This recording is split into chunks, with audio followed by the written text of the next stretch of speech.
Master come யார் எப்படி பார்க்க போகிறோம்? அதிமுக பொறுத்த வரைக்கும் பார்த்தீங்கன்னா மிகப்பெரிய லெவலில் வந்து ஓபிஎஸ் தான் அதிக செல்வாக்கு இருக்குன்னு சொல்கிறாங்க. இதனால் நம்ம பார்க்கணும். சசிகலா காலில் விழுந்தா எடப்பாடி பழனிசாமி முதலமைச்சர் ஆனார். ஆனால் 4 வருஷம் இருந்தார். ஆனால் எடப்பாடி பழனிசாமி கட்டுப்பாட்டில் பார்த்தீங்கன்னா அதிமுக இருந்தாலும் அவங்க செயற்குழு பொதுக்குழு உறுப்பினர்கள் தான் பார்த்தீங்கன்னா அவங்க கூட இருக்காங்க. தொண்டர்கள் இல்லை அப்படின்ற மாதிரி ஓபிஎஸ் சொன்னாலுமே அது உண்மையாக இருக்கிறதுக்கு அதிகப்படியான சாத்தியங்கள் இருக்கதா சொல்கிறாங்க. ஏன்னா தொண்டர்கள் பார்த்தீங்கன்னா இந்த நாடாளுமன்றத்தில் பெரிய அளவு வாக்கு செலுத்தவே இல்லை. கிட்டத்தட்ட 86 லட்சம் பேர் தான். பாதிக்கு பாதி பார்த்தீங்கன்னா அது பொதுமக்களாக கூட இருந்துக்கலாம் உள்ள. ஸோ நல்ல டீப்பாக பார்த்தீங்கன்னா அந்த வாக்கு சதவீதம் பார்த்தா தான் தெரியும். அதிமுகவோட ஓட்டு வங்கி பயங்கரமாக சரிஞ்சிருக்கு. இது முக்கியமான காரணம் ஓபிஎஸும் இல்லை.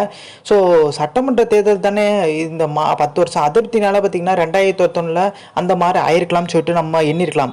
ஆனால் நாடாளுமன்ற தேர்தலாச்சும் ஓரளவுக்கு பார்த்தீங்கன்னா பெர்ஃபார்ம் பண்ணியிருக்கணும் எடப்பாடி பழனிசாமி. அந்த பெர்ஃபார்மன்ஸே இல்லை.